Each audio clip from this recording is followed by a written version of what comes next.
طب دي نتاكل ولا نتفرج على جمالها؟ بصراحة عجبتني فكرتها قوي وحسيتها شكلها لطيف ومميزة، برغم ان انا ماليش في الفوط اللي فيها اشكال قوي يعني، بس حبيت ان انا ابدا معاكم الفيديو بحاجة لطيفة. تعالوا نكمل الجزء التاني من شقة عروستنا. اكتر حاجة كانت بتكتب لي على البيج عندي او على القناة: انت فين، انت فين فيديوهاتك؟ لدرجة ان حتى على الواتساب كان بيدخل لي ناس في نفس مجالنا، ربنا يبارك لهم يا رب، كانوا بيدخلوا يسالوني: هو انت ليه مش بتنزلي فيديوهات؟ هو انت ليه مش موجوده على السوشيال ميديا؟ شغلك جميل بس حرام ان انت مش بتنزلي، حرام ان قناتك مش بتكبر او الفيديو بتاعتك واقفه بسبب ان انت ما بتنزليش حاجه. للعلم انا كنت الحمد لله اللهم لك الحمد يا رب، الفتره اللي فاتت دي كان عندي شغل تقريبا يوميا، وانا كنت بحاول ان انا اقنن الشغل علشان دراسه ابني، مش عايزه اثر عليه، لان انا بسبب بدايتي في الشغل ده انا اثرت على ابني تاثير كبير، لان كان بيقعد على التليفون كتير جدا بسبب الشغل، ومش بس بسبب الشغل، بسبب كمان بداية تعب باباه. كنت تركيزي كله مع باباه واهملته فترة كبيرة. الحمد لله دلوقتي بحاول ان انا الم كل اللي انا قصرت فيه الفترة اللي فاتت، ومع ضغوط تعب باباه فكنت ما عنديش طاقة بصراحة ان انا اسجل. انا لو سجلت في التوقيت ده كنت ممكن اضايق ناس كتير مني، او ان انا اتكلم بطريقة ما تحبش العروسة تسمعها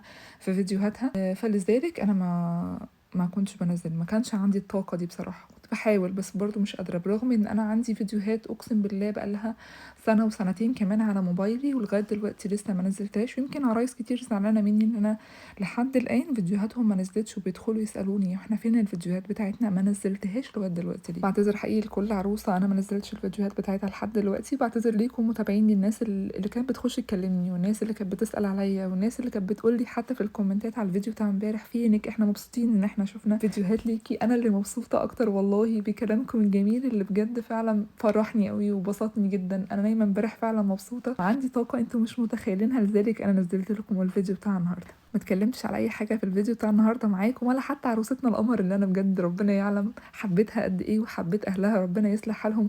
ونسيت كمان اذكر باباها، ربنا يا رب يبارك في عمره ويصلح حاله. باباها من الناس المحترمه جدا جدا جدا، اللي يعني ربنا قدره ان هو يكون سند لولاده ويكون داعم قوي جدا ليهم. انا شفته شخصيا وهو حد محترم قوي. بالله عليكم برضو تدعوا له ان ربنا يبارك في عمره ويحفظه ويخليه لولاده.